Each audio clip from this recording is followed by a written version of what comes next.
Gold trusted gold buyers మీరు తాకట్టు పెట్టిన బంగారాన్ని విడిపించి ఈ రోజు ఉన్న మార్కెట్ ధరకు కొనబడను.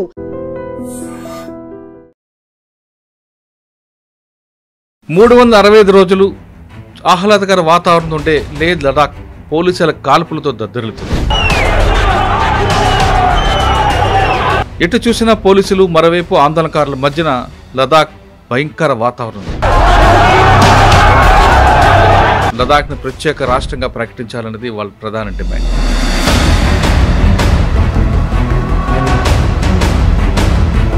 ప్రపంచవ్యాప్తంగా పేరుకుంది లదాఖ్లో ఇప్పుడు ఆందోళనకర అంశాలు మనం చూస్తున్నాం. దీనికి కారణం ఒక వ్యక్తి అనుకోవచ్చా, దీని వెనక ఎవరైనా కుట్ర పని అని అనుకోవచ్చు?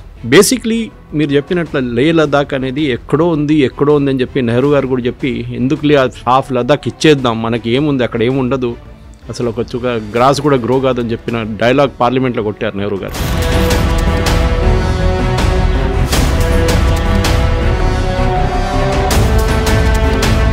లద్దాఖ్ మీద కంట్రోల్ ఉండాలంటే యూనియన్ గవర్నమెంటే కంట్రోల్ చేయాలి. దానికి ఇక్కడ ప్రాబ్లం అక్కడి నుంచి స్టార్ట్ అవుతుంది. స్టేట్ గవర్నమెంట్కి ఇచ్చారనుకోండి, ఈ ఇష్యూలో కాన్స్పిరసీ కనిపిస్తున్నట్లు కదండి. చైనా ఎప్పుడు డైరెక్ట్లీ వచ్చి ఏం చేయదు, వారు వెనక నుంచి ప్లేయర్స్తో చేపిస్తారు.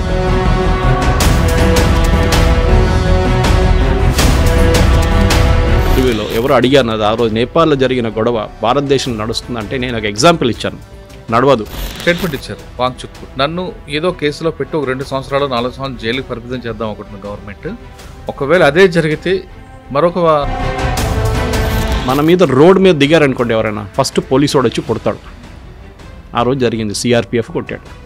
ఇంకా వాళ్ళ లోకల్ పోలీసు ఎక్కువ లేదు, సిఆర్పిఎఫ్ ఉంటారు అక్కడ. దాని తర్వాత నెక్స్ట్ టియర్ గ్యాస్ కొడతారు.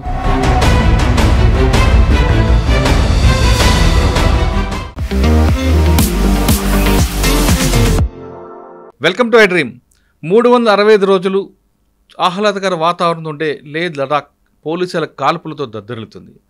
ఎటు చూసినా పోలీసులు, మరోవైపు ఆందోళనకారుల మధ్యన లదాఖ్ భయంకర వాతావరణం ఉంది. దీనికి కారణం లదాఖ్ను ప్రత్యేక రాష్ట్రంగా ప్రకటించాలన్నది వాళ్ళ ప్రధాన డిమాండ్. ప్రత్యేక రాష్ట్రం కావాలన్న తప్పులేదు, కానీ ఈ విధంగా ఆందోళన చేయడంతో పర్యాటకులకి, ముఖ్యంగా లదాఖ్లో నిజంగా ప్రజలకి, అంటే పర్యాటక శాఖ మీద ఆధారపడే ప్రజలకు మాత్రం తీవ్ర ఇబ్బందులు ఎదుర్కొంటారు. ఒకప్పుడు జమ్మూ కాశ్మీర్ ఇదే ప్రాంతం నుండి, తర్వాత అది కొంతకాలం సద్దుమరిగింది. ప్రస్తుతం జమ్మూ కాశ్మీర్ కూడా ప్రశాంత వాతావరణం ఉంది అని భావిస్తున్న కేంద్ర ప్రభుత్వానికి ఇప్పుడు లదాఖ్ ఒక తలనొప్పిగా మారింది. కారణం అక్కడ ఒక వ్యక్తి. ఆ వ్యక్తి చేస్తున్న కార్యక్రమాల వల్ల లదాఖ్లో కూడా స్థానికులు చాలా ఇబ్బందులు ఎదుర్కొంటున్నారు. ప్రత్యేక రాష్ట్రం ముసుగులో చేస్తున్న ఆయన ఆందోళన చేస్తున్న కార్యక్రమం తీవ్రస్థాయికి చేరుకోవడం, పోలీసులకు కాల్పులు రావడం, పార్టీ ఆఫీసులు దగ్ధం చేయడం, పోలీసుల కాల్పులో 4 వ్యక్తులు చనిపోవడం అనేది ఇప్పుడు ఒక పెద్ద ఆందోళనకర విషయం. ఈ అంశంపై మనతో మాట్లాడడానికి ప్రముఖ విశ్లేషకులు సురేష్ కొచ్చేటి గారు ఉన్నారు. ఆయన అడిగి చాలా క్లారిటీగా తెలుసుకుంది. సార్ నమస్తే. నమస్తే. ఒకప్పుడు కాశ్మీర్, కొన్ని తరాలుగా చూస్తున్నాం కాశ్మీర్. ఇప్పుడు లదాఖ్ అనగానే మనకి అందరికి గుర్తుకొచ్చేది చాలా చక్కటి మంచు కొండలు, చుట్టూ కొండలు, మధ్యలో లేక్స్ ఉంటాయి. ఎంత అద్భుతమైన వాతావరణం. కేవలం ఆక్సిజన్ ఒకటే కొంచెం ప్రాబ్లం అని, కానీ మిగతా అన్నీ బాగుంటాయి. శ్రీనగర్ నుండి మనం లదాఖ్ వెళ్ళే దారి కూడా అద్భుతమైన చుట్టూ, అసలు దాని గురించి మనం చెప్పలేము. అక్కడ ప్రజలు కూడా ఎక్కువగా టూరిజం మీదే డిపెండ్, టూరిస్టుల మీదే ఉంటారు. అటువంటి టూరిస్టుల మీద ఆధారపడ్డ లదాఖ్ ప్రపంచవ్యాప్తంగా పేరుకుంది. లదాఖ్లో ఇప్పుడు ఆందోళనకర అంశాలు మనం చూస్తున్నాం. దీనికి కారణం ఒక వ్యక్తి అనుకోవచ్చా, దీని వెనక ఎవరైనా కుట్ర పని అని అనుకోవచ్చా? ఒకసారి లదాఖ్ గురించి మీరు చెప్పండి. మీరు చాలాసార్లు వెళ్ళి ఉంటారు. లదాఖ్ అంటే మీరు చెప్పినట్టు చాలా అద్భుతమైన ప్లేస్ అది. దీనికన్నా ముందు సంవత్సరంలో 6 నెలలే లదాఖ్ అప్రోచ్ చేయొచ్చు మీరు. కానీ ఇప్పుడు ఆల్ వెదర్ రోడ్స్, టనల్స్ కట్టినప్పటి నుంచి శ్రీనగర్ వైపు నుంచి మీరు రావచ్చు. అక్కడ ఇంకో ప్రాబ్లం ఏంటంటే, శ్రీనగర్ నుంచి క్లోజ్ ఉంటుంది కదా సార్, కొంత 6 months. ఇప్పుడు కొత్త టనల్స్తో ఓపెన్ అయిపోయింది అది కొన్ని చాలా మటుకు. ఇంకో 2 టనల్స్ కడుతున్నా, అది కట్టేస్తే మొత్తం కంప్లీట్ ఆల్ ఇయర్ యాక్సెస్ అయిపోతుంది. ద్రాస్, కార్గిల్ వైపు నుంచి అట్లా రావచ్చు అన్నమాట. ఎందుకంటే లదాఖ్ అనగానే మనం ఫస్ట్ 2 పార్ట్స్ ఉన్నాయి లదాఖ్కి. ఒకటి కార్గిల్, ఇంకోటి లే. కార్గిల్ ఏమో షియా ముస్లిమ్స్, సున్నీ ముస్లిమ్స్ కాదు, షియా ముస్లిం అంటే ఇరాన్తోని. మీరు కార్గిల్లో ఏ టీ షాప్కి వెళ్ళినా కానీ, ఎక్కడ వెళ్ళినా కానీ ఖొమేనీ పోస్టర్ ఉంటుంది. ఇటువైపు ఏమో బుద్ధిస్ట్, టిబెటియన్ బుద్ధిస్ట్. అది కూడా చాలా క్లియర్గా చెప్పారు. ఎందుకంటే మన దగ్గర కూడా బుద్ధిజం ఆంధ్ర నుంచి మొదలైంది. ఒక సెక్ట్ ఇక్కడి నుంచి కూడా వెళ్ళింది, నాగార్జున అక్కడి నుంచి. కానీ అక్కడున్న బుద్ధిస్టు పారిపోయి వచ్చిన దలైలామాతో వచ్చిన గ్రూప్ కానీ వాళ్ళు స్ప్లిట్ అయ్యారు అక్కడ కూడా. బేసిక్లీ మీరు చెప్పినట్లు లే లదాఖ్ అనేది ఎక్కడో ఉంది అని చెప్పి నెహ్రూ గారు కూడా చెప్పి ఎందుకు హాఫ్ లదాఖ్ ఇచ్చేద్దాం, మనకి ఏముంది అక్కడ ఏముండదు, అసలు ఒక చుక్క గ్రాస్ కూడా గ్రో కాదని చెప్పిన డైలాగ్ పార్లమెంట్లో కొట్టారు నెహ్రూ గారు. 38,000 స్క్వేర్ కిలోమీటర్స్ అంటే ఆల్మోస్ట్ హర్యానా అనుకోండి, హర్యానా సైజ్ ల్యాండ్ చైనాకి ఇచ్చేశారు నెహ్రూ ఓవర్ నైట్. సరే అది హిస్టరీ అయిపోయింది. అని ఇప్పుడు కూడా రాహుల్ గాంధీ గారు మాట్లాడుతున్నారు, చైనీస్ వాళ్ళు 4 కిలోమీటర్స్ వచ్చారు, మీ గ్రేట్ గ్రాండ్ ఫాదర్ ఏమో 38,000 స్క్వేర్ కిలోమీటర్స్ ఇచ్చారు, అప్పుడు ప్రాబ్లం లేకుండాను. కానీ స్ట్రాటజికలీ లే చాలా ఇంపార్టెంట్ సార్. లదాఖ్ లే అని లదాఖ్ అది డెమ్చక్ ఉండొచ్చు, మీరు ఇటువైపు జన్స్కార్ ఉండొచ్చు, ఇదంతా చాలా బ్యూటిఫుల్. అండ్ ఇండస్ రివర్ అక్కడి నుంచే స్టార్ట్ అవుతుంది. జన్స్కార్ మళ్ళీ సంగంకి వచ్చి కలుస్తుంది అది రెండు. చాలామంది హిందువులు అక్కడ వెళ్ళి క్రియాకర్మలు చేస్తారు వాళ్ళు పితృదేవతలతో. కానీ లేకి లదాఖ్కి ఒక మెయిన్ థింగ్ ఏంటంటే సార్, చైనీస్ని ఆపడానికి లాస్ట్ పోస్ట్ అది. ఇప్పుడైతే మనం కొంచెం లాస్ట్ 1-2 మంత్స్లో చైనీస్తో కొంచెం షేక్ హ్యాండ్ అంతా చేస్తున్నాం, కానీ దానికన్నా ముందు మనకు ప్రాబ్లం ఉంటే చైనీస్ని ఎప్పుడు నమ్మలేము మనం. ఇప్పుడు కాదు, షౌన్లాయ్ టైం నుంచే మనం చీట్ అయినాం. నెహ్రూని హిందీ చీని బాయ్ బాయ్ అని చెప్పారు, పంచశీల్ అని చెప్పారు, కానీ మనం ముంచారు లాస్ట్ చైనీస్ వాళ్ళు. సో లద్దాఖ్ మీద కంట్రోల్ ఉండాలంటే యూనియన్ గవర్నమెంటే కంట్రోల్ చేయాలి. దానికి ఇక్కడ ప్రాబ్లం అక్కడి నుంచి స్టార్ట్ అవుతుంది. స్టేట్ గవర్నమెంట్కి ఇచ్చారనుకోండి, ఒక కార్గిల్ వైపు నుంచి ఇంకో లే వైపు నుంచి వీళ్ళిద్దరూ ఆడుకుంటారు అక్కడ. ఇప్పుడు జరిగిన 2024 లోక్సభ ఎలక్షన్ నేను వెళ్ళాను. లోక్సభ ఎలక్షన్ కన్నా ఒక 2 వారాల ముందు అక్కడ ఉన్నాను. నేను ఆల్మోస్ట్ 5 రోజులు ఉన్నాను, మొత్తం తిరిగాను ఏరియా అంతా. సో అక్కడేం తెలిసిందంటే, వీళ్ళు తర్వాత వచ్చిన రిజల్ట్స్లో కార్గిల్ వైపు నుంచి ఒక ఇండిపెండెంట్ క్యాండిడేట్, ముస్లిం క్యాండిడేట్ని పెట్టి, షియా క్యాండిడేట్ని పెట్టి, ఇటువైపు బీజేపీ క్యాండిడేట్ ఒక బుద్ధిస్ట్ని ఓడించారు. కాంగ్రెస్ వాళ్ళు ఏం చేశారు, ఒక బుద్ధిస్ట్ క్యాండిడేట్ని పెట్టి ఓట్ స్ప్లిట్ చేశారు. సో పాపులేషన్ వైపు చూస్తే కార్గిల్లో ఉన్న షియా ముస్లిమ్స్ కొంచెం ఎక్కువ ఉన్నారు, చాలా తక్కువ పాపులేషన్ సార్, 14 లక్షలంతో ఉన్నారు అంతే, చాలా తక్కువ. 1,40,000 చాలా తక్కువ. అది 1,40,000 పాపులేషనే కాదు, మన దగ్గర ఒక చిన్న కాలనీలో పాపులేషన్ ఉంటుంది మన దగ్గర. అది కాకుండా అక్కడున్న బుద్ధిస్టులకి ప్రాబ్లం ఏంటంటే, ఒకటి వాళ్ళ కల్చర్, అది నేను కరెక్ట్, అది అగ్రీ చేస్తాను. ఏది అస్సాంలో జరిగిందో, ఏది మేఘాలయలో జరిగిందో, ఏది మణిపూర్లో జరిగిందో అది ఇక్కడ జరగకూడదు.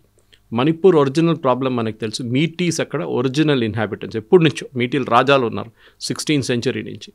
ఈ కుకీస్ ఏమో అప్పుడున్న బర్మా నుంచి వచ్చారు, అండ్ అక్కడి నుంచి వచ్చి వాళ్ళు ఇక్కడ గొడవ మొదలు పెట్టినప్పుడు అప్పుడున్న మీటీ రాజులు నాగాస్ని తీసుకొచ్చి నడిమిట్లో పెట్టారు. Okay, anyway that's a history bites. ఎందుకంటే ఎందుకు చెప్పానంటే, 6th schedule అక్కడే పనికొస్తుంది. ఈ 6th schedule అని పార్లమెంట్ కాన్స్టిట్యూషన్లో పెట్టింది ఎందుకంటే, ఈ నార్త్ ఈస్ట్కి ఒక ప్రివిలేజ్ ఇవ్వడానికి. ట్రైబల్స్ ఎట్లా ఉంటుంది సార్ అంటే, నేను ఇప్పుడు కూడా పద్మనాభయ్య గారితో నేను ఒక ఇంటర్వ్యూ చేశాను ఒక 2 సంవత్సరాల ముందు, యాస్కీలో ఆయన ఆఫీస్లో చేశాను అనమాట. He was interlocutor in the Mizo talks. ఆయన 4 ప్రధానమంత్రి కింద పనిచేశారు.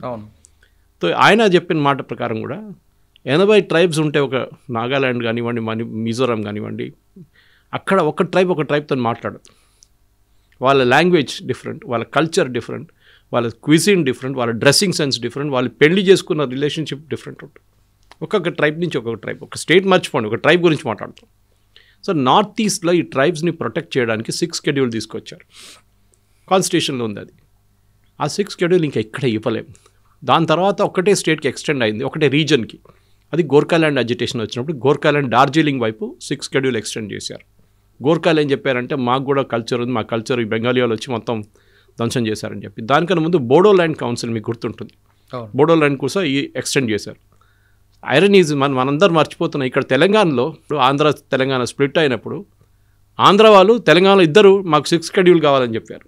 ఏంటని తెలియకుండా నేను ఒకరోజు ఒక వీడియో చేశాను, ఇప్పుడు కాదు 5-6 సంవత్సరాల ముందు. ఆ వీడియోలో నేను అడిగాను, వీళ్ళకి అర్థమవుతుందా 6th schedule అంటే ఏంటి?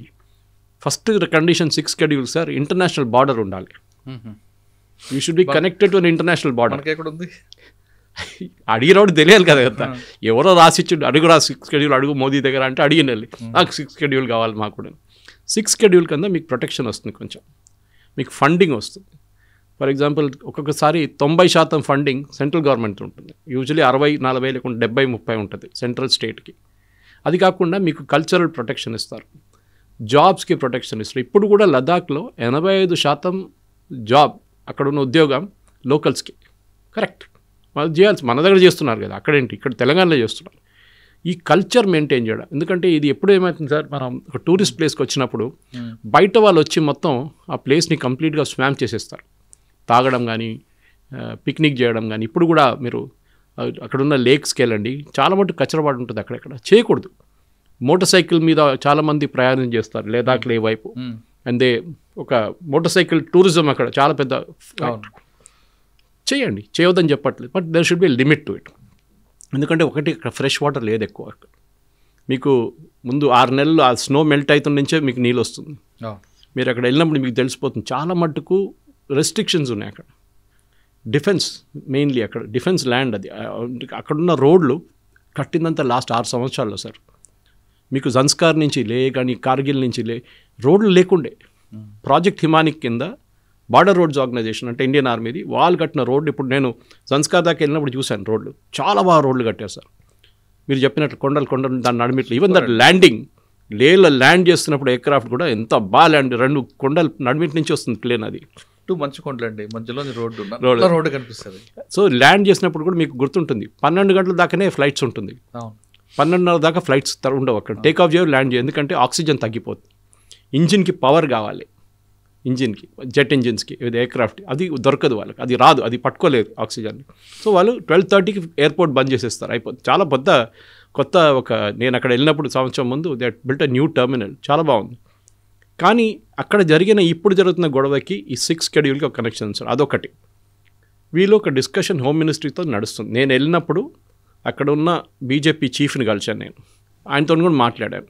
ఆయన అప్పుడు ప్రాస్పెక్టివ్ ఎంపీ, దానికన్నా ముందు నామ్యాలు ఉన్నారు గుర్తుంటుంది, యంగ్ గై, పార్లమెంట్ డిబేట్లు అంతా కనిపిస్తుంది. నెక్స్ట్ టైం బీజేపీ ఆయన తీసేశారు, ఏదో ఆరోపణలు ఉండే ఆయన మీద, తీసేశారు ఆయన్ని.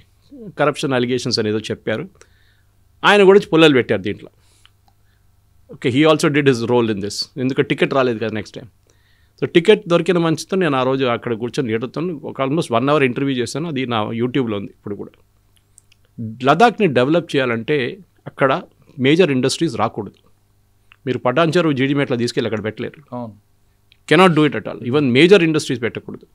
ఒకటి సీస్మిక్ జోన్, అది ఎర్త్క్వేక్ ఎప్పుడైనా రావచ్చు. అక్కడ హిమాలయన్ రేంజ్లో కూర్చుంది అది కంప్లీట్. నేపాల్ వైపు నుంచి చూడండి భూకంపం చాలా అవుతూనే ఉంటుంది ఆ ఏరియాస్లో.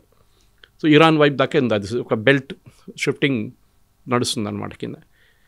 కానీ యూనియన్ గవర్నమెంట్ ఏమన్నారంటే మీకు అన్నీ అంగీకరిస్తాం, 6 షెడ్యూల్ మేము ఇవ్వం. స్టేట్హుడ్ కూడా ఇన్ఫ్యాక్ట్ స్టేట్హుడ్ లేదు. ఆర్టికల్ 370 అబ్రోగేట్ చేసినప్పుడు సార్ అక్కడ స్టేట్హుడ్ చెప్పలేదు. అదే నేను ఒమర్ అబ్దుల్లా అంటున్నాడు. ఒమర్ అబ్దుల్లా స్టేట్మెంట్ చూడండి, స్టేట్హుడ్ అడిగింది మేము, గొడవ చేయకుండా కూర్చున్న మేము, అక్కడ స్టేట్హుడ్ లేదు, ప్రపోజల్ లేదు, వాళ్ళు గొడవ చేస్తారు స్టేట్హుడ్ కోసం. అక్కడ ఇంటర్నేషనల్ బార్డర్ ఉంది కదండి, 6 షెడ్యూల్ కింద కదా. 6 schedule separate, border separate. 6 schedule border కరెక్టే, కానీ ట్రైబల్ ఏరియాస్కి వస్తుంది. అది కూడా నార్త్ ఈస్ట్కి స్పెసిఫిక్లీ తీసుకొచ్చారు అది. ఎందుకంటే ఒక టైంలో సార్ మీకు గుర్తుంటుంది, నార్త్ ఈస్ట్ అనగానే మన ఆర్మీ కూడా భయపడుతుండే అక్కడ వెళ్ళడానికి, చాలా ప్రాబ్లం ఉండే. నాగాలాండ్ మర్చిపోండి, మిజో నేషనల్ ఫ్రంట్, లాల్డెంగా వాళ్ళందరూ ఉన్నారు ఆ టైంలో. అస్సాం కూడా ఉంది కదా, అస్సాం, ఉల్ఫా 1, ఉల్ఫా 2, ఇప్పుడు ఉల్ఫా 1 పోయింది, ఇప్పుడు ఉల్ఫా 2 ఉంది అంతే. పరేష్ బరువా వాళ్ళు ఇట్లా అన్ని అక్కడ ఒక టెర్రరిస్ట్ ఆర్గనైజేషన్ ఇది ఉండే. గరిల్లా అని చెప్తారు, మనం టెర్రరిస్ట్ అని చెప్పాం వాళ్ళని, మనోలే కాదు అది. దాని తర్వాత నాగా సరెండర్డ్ అండ్ మన నాగా రెజిమెంట్ ఇప్పుడు ఇండియన్ ఆర్మీ రెజిమెంట్ అయిపోయారు. మీజో కూడా చాలామంది ఇండియన్ ఆర్మీలో చేరిపోయారు చాలామంది. కానీ లదాఖ్ ప్రాబ్లం లేదు. లదాఖ్లో మీకు ఒక ట్రైబల్ కాన్ఫ్లిక్ట్ లేదు. ఇక్కడ ఉన్నది ఒకటే కమ్యూనిటీ, బుద్ధిస్ట్ టిబెటియన్ కమ్యూనిటీ. వాళ్ళకి ప్రొటెక్షన్ ఇవ్వాలి. ఎస్, ఉద్యోగం మీరు ఎన్ని ఉద్యోగాలు ఇస్తారు. అక్కడ యూనివర్సిటీస్ ఇప్పుడే స్టార్ట్ చేశారు కొన్ని సంవత్సరాల ముందు. నేను అక్కడ వెళ్ళినప్పుడు ఇక్కడ ఏం డెవలప్మెంట్ నడుస్తుందని తెలియడానికి లోకల్స్ దగ్గర అడిగాను. నన్ను తీసుకెళ్ళడానికి 5-6 మంది నాతో ఉన్నారనమాట. అక్కడ ఇక్కడ తీసుకెళ్ళండి మండలో. సీబక్తాన్ అని చెప్పి చిన్న ఒక సీడ్ ఉంటుంది సార్, చాలా బాగుంటుంది చూడండి, చిన్న రెడ్ కలర్ సీడ్. అది అక్కడ వైల్డ్గా గ్రో అవుతుంది. అది ఎట్లనే పడి ఉండే ఇన్ని సంవత్సరాల నుంచి. ఇప్పుడు సడన్లీ దే డిస్కవర్డ్ దాని నుంచి మనం జ్యూసులు తయారు చేయొచ్చు, జాములు తయారు చేయొచ్చు. So there is a big factory. నేను వెళ్ళాను అక్కడికి. వాళ్ళ ప్రోడక్ట్స్ మీకు మెయిన్ మార్కెట్లో దొరుకుతుంది. అది కాకుండా మన దగ్గర కుబానీ అంటాం, మన కుబానీకా మీట్ ఆప్రికాట్, ఆ ఫ్రెష్ ఆప్రికాట్ మీకు అక్కడ దొరుకుతుంది. టిన్డ్ ఆప్రికాట్ నేను తీసుకొచ్చాను 2 టిన్లు అక్కడి నుంచి. ఏ క్యాండ్ కాకుండా, ఏ షుగర్ సిరప్ వేయకుండా మీకు న్యాచురల్ దాంట్లో తీసుకొచ్చు. ప్రోడక్ట్స్ ఉన్నాయి సార్. భూటాన్లో కూడా ఇదే చేస్తున్నారు. భూటాన్ కూడా they using the local produce. So అక్కడ ఉన్న ఉద్యోగాలు, గవర్నమెంట్ ఉద్యోగాలు ఎక్కువ రావు సార్. మనలాగా పెద్ద పెద్ద ఏం చెప్తారు గవర్నమెంట్ ఆఫీసులు, అక్కడ కౌన్సిల్ ఒకటి ఉంది. లే లదాఖ్ కౌన్సిల్ ఒకవైపు లే కౌన్సిల్, ఒకవైపు కార్గిల్తో. వీళ్ళకు పవర్స్ ఉంది, అటానమీ ఉంది, ఫైనాన్షియల్ అటానమీ స్పెషల్. ఎందుకంటే ఒక రోడ్ వేయాలనుకోండి, అది దాకా ఢిల్లీ దాకా ఎందుకు వెళ్ళాలి, మళ్ళీ ఇక్కడే వాళ్ళు అప్రూవల్ తీసుకొని టెండర్ పిలిచి రోడ్ వేయచ్చు. లేకుంటే ఇంకొక డ్రైనేజ్ పైప్ వేయాలండి. నేను అక్కడ వెళ్ళినప్పుడు ఐ టుక్ ద ఫోటోగ్రాఫ్స్, నా దాంట్లో మా ఫేస్బుక్లో ఎప్పుడు కూడా వాడుంటుంది అది. వాళ్ళకి డ్రైనేజ్ క్లీనింగ్ మిషన్స్ కూడా ఉంది సార్ వాళ్ళ దగ్గర. మన దగ్గర ఇప్పుడు కనిపిస్తుంది చూడండి అప్పుడప్పుడు సక్షన్ మిషన్స్, అది కూడా ఉంది వాళ్ళ దగ్గర, లే మున్సిపాలిటీ దగ్గర.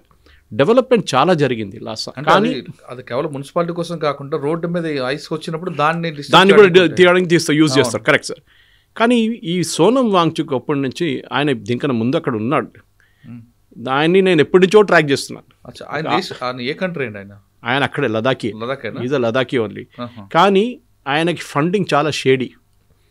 ఉద్యోగం ఏం లేదు సార్. ఈ క్లైమేట్ యాక్టివిస్ట్ లాగానే మేధా పట్కర్ వీళ్ళందరూ ఉంటారు చూడండి, తీస్తా సెటిల్, ఉద్యోగం ఏమి ఉండదు. మీలాగా నాలాగా కష్టపడి పని చేయక్కర్లేదు. వాళ్ళు కూర్చుంటారు, ఎన్జిఓ పెట్టుకుంటారు, ఎఫ్సిఆర్ డొనేషన్స్ వస్తుంది, దాని నుంచి అంతా తీస్తా సెటిల్ వర్డ్ లాగా విస్కీ బాటిళ్ళు, క్యావియార్లు అన్నీ కొనుక్కుంటారు, ఫారెన్ హాలిడేస్ చేసుకుంటారు దాని నుంచి. ఈయన కూడా అంతే. ఈయన సెక్షన్ 8A కింద ఒక కంపెనీ పెట్టాడు, హయామ్ అని చెప్పి, HIA. ఆ కంపెనీ నేను ఆ రోజు సెటప్ చేసిన రోజు నాకు లే నుంచి మెసేజ్ వచ్చింది, సార్ ఇది #1 ఫ్రాడ్. ఇది almost I think 2.5 months back. ఇప్పుడు నేను కొంచెం బ్యాక్గ్రౌండ్ చెక్ చేసి 5-6 మంది దగ్గర అడిగాను, నాకు ఈ ఇన్కార్పొరేషన్ డీటెయిల్స్ పంపించమని చెప్పాను కంపెనీ. ఎందుకంటే మినిస్ట్రీ ఆఫ్ కార్పొరేట్ అఫేర్స్ దగ్గర ఉంటుంది, ఇది దొరికింది. కానీ మొత్తం ఇన్ఫర్మేషన్ దొరికింది చాలా మటుకు. అది పెట్టి నేను ట్వీట్ చేశాను. కానీ ఆయన లదాఖ్ విద్యా కార్పొరేషన్ ఒకటి పెట్టారు కదండి, లదాఖ్ విద్యా కార్పొరేషన్. అదే సేమ్ థింగ్, దీనికే కనెక్షన్ ఉంది దానికి. ఆయనకు ఒక యూనివర్సిటీ స్టార్ట్ చేయాలని ఒక ఇది ఉండే. ఈయన్ని 3 Idiots సినిమాలో ఆమీర్ ఖాన్ ఒక క్యారెక్టర్ని చూపిస్తాడు, మీకు గుర్తుంటుంది, అక్కడ Phunsuk Wangdu, this fellow is modelled on this fellow. కానీ మొత్తం ఫేక్ చేసేసాడు దాన్ని. ఆడేదో పెద్ద ఇంటెలెక్చువల్, అదే నథింగ్ ఆఫ్ దట్ సార్ట్. ఈయన ఏంటంటే క్లైమేట్ యాక్టివిస్ట్, మన గ్రేటా థన్బర్గ్ లాగా ఒక క్లైమేట్ యాక్టివిస్ట్ అయిపోయారు. లదాఖ్లో చూడండి హైడ్రో ఎలక్ట్రిక్ ప్రాజెక్ట్స్ పెట్టకూడదు, yes I'm also for it. Thermal అయితే అస్సలు పెట్టకూడదు. కానీ అక్కడున్న అండర్ గ్రౌండ్ నుంచి మీరు గుంజుకోవచ్చు పవర్ని. There lot of gas in the below this ఉన్నమాట, హైడ్రోజన్ లాగా, దాన్ని గుంజుకోవచ్చు మీరు. ఓకే, థర్మల్ పవర్ ఉంది, దాని కింద ఉంది, they can pull it out, natural power అన్నమాట. అది చేస్తున్నారు అక్కడ వాళ్ళు. Even he set up one plant, ఆయన కూడా ఒక శాంపుల్ ప్లాంట్ సెటప్ చేసి చూపించండి. ఈ సోనం వాంగ్చుక్ ఎంటబడి వాళ్ళ వెనుక ఒక చైనీస్ గ్రూప్ ఉన్నారు సార్. చైనీస్ ఎప్పుడైనా చూడండి, టిబెట్ ఏ రోజు ఆక్యుపై చేశారో, దాని తర్వాత అక్సై చిన్ అని చెప్పి నెహ్రూ గారు ఇచ్చిన టెరిటరీలో, వాళ్ళకి ఎప్పటి నుంచో ఏమేంటంటే ఈ అరుణాచల్ ప్రదేశ్ వాళ్ళది, లదాఖ్ అంతా వీళ్ళది, లదాఖ్ కూడా చైనాదని. మనం అది అంగీకరించట్లేదు. పోయిందనుకోండి. ఈయనని యూజ్ చేసి చాలా మట్టుకు ఫండింగ్ చేస్తున్నారు. ఇప్పుడు చూడు, నిన్న అకౌంట్స్ వచ్చింది బయటికి, ఇదే అకౌంట్ నేను చెప్పాను సార్ 6 నెలల ముందు, 1,64,00,000 వచ్చింది. 9 అకౌంట్లు ఉన్నాయి బ్యాంక్ అకౌంట్, దాంట్లో ఒక్కటే బ్యాంక్ అకౌంట్ డిస్క్లోజ్ చేసిండు, మిగతా 8 బ్యాంక్ అకౌంట్ డిస్క్లోజ్ చేయలేదు. FCRA కిందే you are suppose to file a balance sheet every year, చేయట్లేదు. ఇదంతా ఎప్పుడో బయటికి తీసుకొచ్చాం, కానీ గవర్నమెంట్ ఆఫ్ ఇండియా చాలా లైట్గా తీసుకున్నారు ఈయనని. ఈయన ఏం చేస్తాడులే ఎక్కువ అని చెప్పి. ఇప్పుడు ఈ గొడవ నడిచినప్పుడు చాలామంది నా ఫేస్బుక్లో వచ్చి కామెంట్ చేస్తారు, సురేష్ గారు ఆ రోజు మీరు చెప్పింది నిజమే అని చెప్పి. నేను అడిగాను అందరి దగ్గర, మీరు ఎక్కడ నిద్రపోతున్నారని. లదాఖ్లో ఉన్న చాలామంది నాకు ఇన్ఫర్మేషన్ ఇచ్చి, నేను అక్కడ వెళ్ళినప్పుడు కలిసిన చాలామంది వాళ్ళు దేవర్ రియలీ వరీడ్. మళ్ళీ అది ఇప్పుడు కూడా వాట్సాప్ చాట్స్ ఉన్నాయి నా దగ్గర. సార్ ఇటు పెద్ద ఫ్రాడ్ సార్, ఇటు ఒకరోజు మొత్తం తగలబెట్టేస్తాడు లదాఖ్ని, లేనని చెప్పింది అయింది సార్. ఇప్పుడు అక్కడ ఎక్కువగా టూరిస్ట్ మీద డిపెండ్ ఉంటుంది ఆ స్టేట్ అంతా. Correct sir.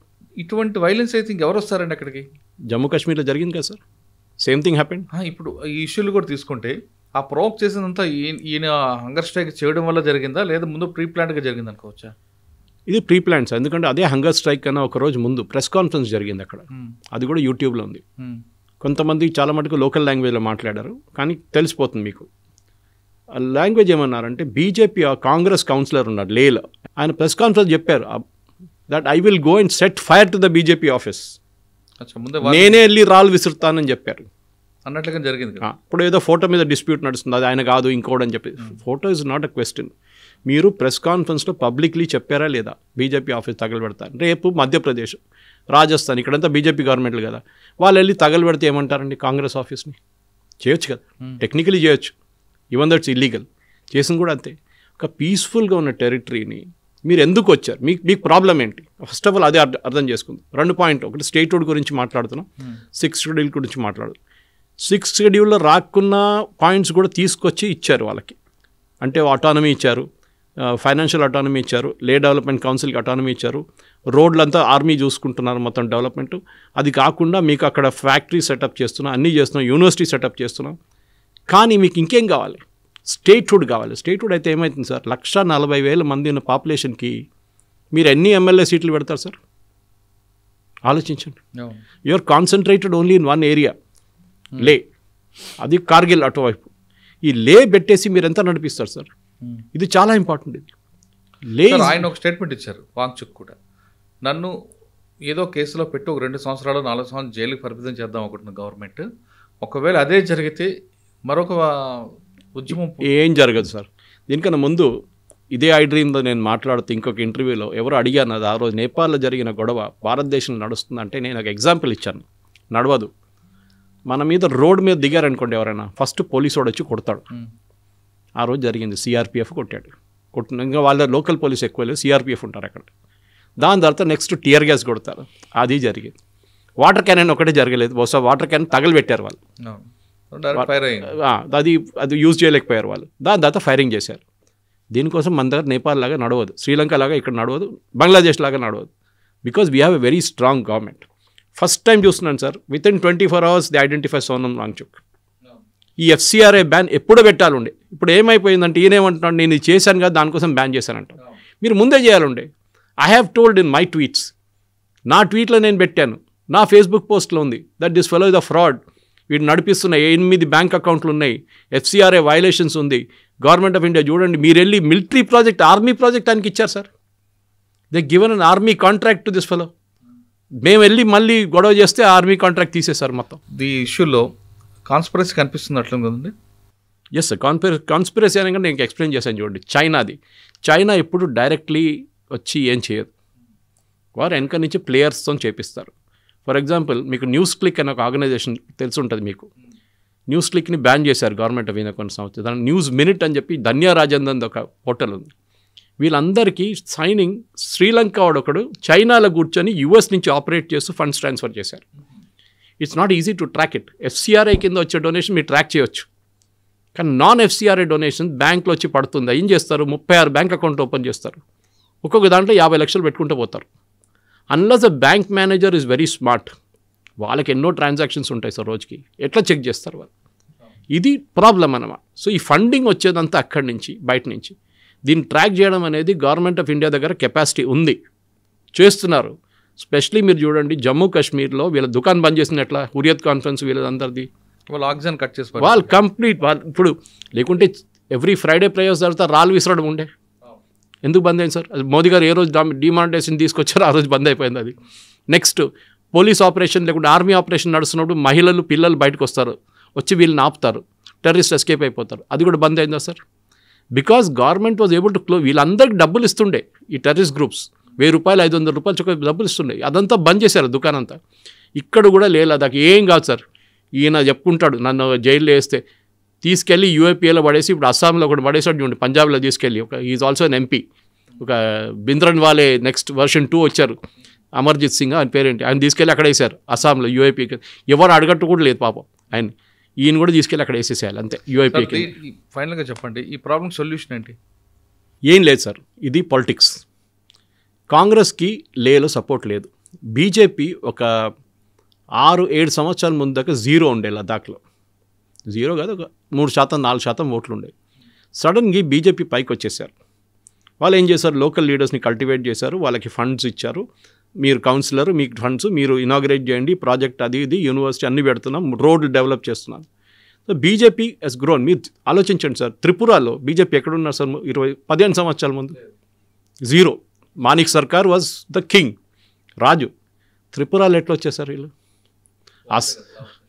అది ఇప్పుడు ఎందుకంటే అక్కడ RSS పనిచేశారు, అది ఇంకా స్టోరీ. అది రాకా సుధాకర్ లాంటి వాళ్ళు చాలామంది అక్కడ వెళ్ళి పనిచేస్తారు కూడా, మన తెలుగు అయినా అదే అంటారా.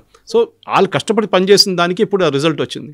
ఇది కూడా లదాఖ్లో జరిగింది. Ladakh was like north east sir, out of sight out of mind. ఎక్కడో ఉంది, ఎవడు పోతాడు అక్కడ, ఓన్లీ మోటార్ సైకిల్ వాళ్ళు పోతారు అంతే. మిగతా వాళ్ళు కొంతమంది ఆక్సిజన్ అంతా తక్కువ. గవర్నమెంటే కాకుండా లోకల్ పబ్లిక్ కూడా వాళ్ళు కూడా యాంటీ అయ్యారు అనుకోండి. కాదు సార్, ఎప్పుడు కాదు, టూరిస్ట్ మీద వాళ్ళు డిపెండ్ కదా. కరెక్ట్, టూరిస్ట్ మీద డిపెండెన్స్ వాళ్ళకు కూడా తెలుసు. మీరు చెప్పింది ఓపెనింగ్ కామెంట్ మీద అదే. ఏ రోజు టూరిస్టులు బంద్ చేస్తారో వాళ్ళకి రావడం బంద్ చేస్తారో పెహల్గాం లాగా వీళ్ళందరూ రోడ్డు మీద వచ్చేస్తారు. వీళ్ళు అందరికి ఏమి ఉండదు, ఉద్యోగం ఉండదు. ఎందుకంటే మీరు దిగారు ఫ్లైట్ నుంచి, ట్యాక్సీ, దాని తర్వాత హోటల్, దాని తర్వాత టూరిస్ట్ ఆపరేటర్, దాని తర్వాత లోకల్ సైట్ సీయింగ్కి వెళ్ళినప్పుడు అక్కడున్న హోటళ్ళు, అక్కడున్న చిన్న చిన్న కొట్లు, జ్యూస్ దొరుకుతుంది. అక్కడ ఈ శ్రీభక్తాన్ జ్యూస్ ఒకటి దొరుకుతుంది, అప్రికాట్ జ్యూస్ దొరుకుతుంది, చాలా బాగుంటుంది టేస్ట్ దాన్ని. నేను కూడా 2-3 బాటిల్ కొన్నాను వెళ్తే. సో వాళ్ళు కూడా బిజినెస్ సార్ అది. నేను రాకపోయిన ట్రైన్ నేను రాను, నాలాంటి వాళ్ళు మోటార్ సైకిల్ వాళ్ళు రారు, ఎవరైనా గొడవ ఉన్న ప్లేస్కి ఎవరు వెళ్ళరు సార్. అప్పుడు ఏమవుతుంది సార్, బిజినెస్ అంతా కొలాప్స్ అయిపోతుంది. ఇదే కాశ్మీర్లో జరిగింది పెహల్గాం తర్వాత. వీళ్ళు అర్థం చేసుకోవాలి, ఏ రోజు టూరిజం పడిపోతుంది. ఎందుకంటే మీ బిజినెస్ అది, మీకు పెద్ద పెద్ద ఫ్యాక్టరీ లేదు అక్కడ, మీకు ఉద్యోగం లేదు, మీకు గవర్నమెంట్ ఉద్యోగాలు లేవు, చిన్న స్టేట్ అది, 140,000 మంది ఉన్న ఏరియా అది. దాంట్లో మీరు ఇట్లా గొడవ చేస్తే ఇట్లాంటిది కావాలని చెప్పి నేను అనుకుంటా. ఈ లెఫ్టినెంట్ గవర్నర్ కొంచెం వీక్గా ఉన్నారు సార్ ఇప్పుడు దాకా. ఐ థింక్ కవీందర్ ఆయన పేరు, కవీందర్ సింగ్. ఈ వాజ్ వెరీ వీక్, ఆయన యాక్షన్ తీసుకోలేదు. బహుశా హోమ్ మినిస్ట్రీ మిగతా ప్రాబ్లం గినిపూర్తో నుండి వాళ్ళు ఇది కొంచెం ఇగ్నోర్ చేశారు. ఈయన్ని ఇప్పుడు కాదు సార్, ఇదే సోనం వాంగ్చుక్ 12 సార్లు ఫాస్ట్ అంటూ డెత్ వెళ్ళాడు. ఈసారి కూడా చూడండి 35 రోజులు ఫాస్ట్. అదేంటి సార్ 35 రోజులు, 50 రోజులు చేయొచ్చు కదా. అంటే ప్లాన్డ్ అన్నమాట, 35 రోజుల లోపల ఏదైనా గొడవ జరగాలి. ఇది బీజేపీకి ఎక్కువ వరి ఎందుకు లేని. దీనికన్నా ముందు అక్కడున్న పిల్లలు చాలామంది నాకు డైలీ మెసేజ్ పెడుతుంటారు, సార్ బీజేపీ ఓడిపోతాం సార్, మన లోక్సభ సీటు పోతుంది. నేను చెప్పి ఏమవుతుంది అయ్యా, ఒక్క లోక్సభ సీటు, ఇక్కడ 540 సీట్లు ఉన్నప్పుడు ఒక సీటు పోతే ప్రాబ్లం లేదు. Yes, optics wise it's a big thing. అరే బీజేపీ ప్రెజెన్స్ పోయింది లదాఖ్లో, okay, we will leave with that. కర్ణాటకలో బీజేపీ 20 సంవత్సరాల ముందు ఎక్కడ లేకుండే, బిల్డప్ చేశారు కదా, త్రిపుర మాట్లాడామని ఇప్పుడు. So politics wise yes, you will lose out BJP short term, కానీ లాంగ్ టర్మ్లో మీరు గెయిన్ చేస్తారు. అది ఒకటి, పెద్ద పాపులేషన్ లేదు సార్. రేపు మనం కాశ్మీర్ వైపు జరిగినట్లు కాదు, కాశ్మీర్లో ముస్లిం పాపులేషన్ చాలా పెరిగింది. ముందు వ్యాలీలో పాపులేషన్ తక్కువ ఉండే. అప్పుడు షేక్ అబ్దుల్లా నెహ్రూ కలిసి ఆడిన గేమ్ ఏంటి, వ్యాలీలో సీట్లు ఎక్కువ చేశారు, జమ్మూలో సీట్లు తక్కువ చేశారు. జమ్మూ పాపులేషన్ ఎక్కువ ఉండే, ఎందుకంటే ఎప్పుడు one Muslim should be the chief minister of Jammu Kashmir, ఆ స్ట్రాటజీ ఉండే వాళ్ళది. ఇక్కడ చూడండి, లదాఖ్ వైపు ఉన్న లే వాళ్ళ పాపులేషను, ఇటువైపు కార్గిల్లో ఉన్న షియా ముస్లిమ్స్ పాపులేషన్, వీళ్ళకి కొంచెం ఎక్కువ ఉంది పాపులేషన్, కానీ ఎంపీ వీళ్ళది. లేవులు ఉన్న బుద్ధిస్టులు అర్థం చేసుకోవాలి, వాళ్ళకి అర్థమైంది అది, దట్ వీఆర్ లూజింగ్ అవుట్. ఏ రోజు ఇస్లాం డామినేట్ వాళ్ళ మీద చేస్తారో, అంటే షియా ముస్లిమ్స్ ఉన్న డామినేషన్ వాళ్ళ మీద వస్తుందో, బుద్ధిస్ట్ కల్చర్ అనేది పోతుంది సార్ మొత్తం అక్కడి నుంచి. మళ్ళీ వీళ్ళు ఏ స్టేట్హుడ్ కానీ 6th షెడ్యూల్ అడిగి ఏం పనికిరాదు. You take maximum funding from the government. North east చూడండి, ఇప్పుడు హిమంత బిశ్వ శర్మ టేక్ ఓవర్ చేసిన తర్వాత నార్త్ ఈస్ట్ కంప్లీట్ మారిపోయింది సార్ ఫేస్ ఆఫ్ ఇట్. మిజోరాంకి ఆఫ్టర్ 75 years ఒక ట్రైన్ వెళ్ళింది సార్, ఒక railway track. That is what we should do. I'm not saying railway track Leh Ladakh వేయాలని, no, never should do it, ఎందుకంటే అది చాలా ఫ్రెజైల్ ఏరియా అది. కానీ చైనీస్ వాళ్ళు చూడండి, అటువైపు నుంచి ట్రాక్ వేసుకున్నారు వాళ్ళు, రోడ్లు వేసారు, ట్రాక్లు కూడా వేస్తున్నారు వాళ్ళు. సో మనం కూడా డెవలప్మెంట్ ఇవ్వాలి వాళ్ళకి ఉద్యోగం ఇవ్వాల్సిందే. వాళ్ళకి సెంట్రల్ యూనివర్సిటీస్లో అడ్మిషన్ ఇక్కడ ఇస్తున్నారు, ఆల్రెడీ చేస్తున్నారు. అది ఈవెన్ నార్త్ ఈస్ట్లో పిల్లలు కూడా మనం ఇక్కడున్న HCU కానీ ఎఫ్లు కానీ ఇట్లాంటి యూనివర్సిటీస్లో మనం అడ్మిషన్ ఇస్తున్నాం. వాళ్ళకి ఎక్కడెక్కడ ఎంప్లాయ్మెంట్ ఆపర్చునిటీస్ ఉందో ఈవెన్ ఇండియన్ మెయిన్ ల్యాండ్లో వాళ్ళకి ఇవ్వాల్సింది సార్. కానీ ఇట్లాంటి కుట్ర పని చేసి FCRA డొనేషన్స్ తీసుకొని ఇల్లీగల్గా చేసి బ్యాంక్ అకౌంట్ డిస్క్లోజ్ చేయకుండా చేస్తున్న సోనం వాంగ్చుక్ లాంటి వాళ్ళని అరికట్టాల్సిందే గవర్నమెంట్. ఇది ఎప్పటి నుంచో చెప్పుకుంటూ వస్తున్నా, ఫైనలీ నిద్ర నుంచి లేశారు సెంట్రల్ గవర్నమెంట్, ఎస్పెషలీ లదాఖ్ కేసులో. మణిపూర్లో చాలా స్ట్రిక్ట్గా హ్యాండిల్ చేశారు, కానీ లదాఖ్ని అవుట్ ఆఫ్ ఫోకస్ వెళ్ళిపోయింది కొంచెం టైంలో. That is the mistake they made sir. ఇక్కడ జరుగుతున్న ఉద్యమం వెనక కుట్రని ముందు మీరందరూ కనిపెట్టాలంటున్నారు సురేష్ గారు. స్థానికులే దీని మీద ఎక్కువగా చొరవ చూపాలి, కేంద్ర ప్రభుత్వం ఖచ్చితంగా యాక్షన్ ఉంటుంది అంటున్నారు. ఎందుకంటే టూరిస్ట్ మీద మీరు కంప్లీట్గా డిపెండ్ ఉన్నారు కాబట్టి, ఒకవేళ లదాఖ్లో కూడా మరో కాశ్మీర్ కానీ అయితే లదాఖ్ వచ్చే టూరిస్టులు బంద్ అవుతుంది, వాళ్ళ మీద ఆధారపడే మీరందరూ కూడా రోడ్డు మీదకి వచ్చే అవకాశం ఉంది. కాబట్టి ముందు స్థానికుల్లో మెలకు రావాలి, వాళ్ళ ద్వారా ఉద్యమం వస్తే ఈ ఉద్యమాన్ని పూర్తిగా అరికట్టచ్చు. లేదంటే ఒక వ్యక్తి స్వార్థం కోసం మీరందరూ రోడ్డు మీదకి వచ్చే అవకాశం కనిపిస్తుందంటూ సురేష్ గారు హెచ్చరిస్తున్నారు. ఇది లదాఖ్ విషయంలో సురేష్ గారి విశ్లేషణ. మరో అంశంలో మళ్ళీ కలుద్దాం. అంతవరకు నమస్తే, థ్యాంక్ యూ అండి. నమస్కారం sir. And don't forget to subscribe to iDream. And for more videos, please subscribe to iDream. Please subscribe to iDream. Please subscribe iDream. And please subscribe to iDream. For more videos, subscribe to iDream. please like, share and subscribe to the channel. Congratulations, iDream. Subscribe to iDream. Subscribe to iDream. So subscribe to iDream Media. iDream ki iDream team andarki huge congratulations. Please subscribe iDream Media. Please subscribe to iDream. Subscribe iDream. Please subscribe to iDream. iDream అంటే నా కళల ఛానల్ను subscribe చేసుకున్న నోరు తిరుగుతలేదు మీరైతే గంట గుర్తు కొట్టండి. For more such videos, please subscribe to iDream. Subscribe to iDream. Please subscribe to iDream. Please subscribe iDream Media. Please do subscribe to iDream. Please subscribe to iDream Media. For best entertainment and information, please subscribe iDream.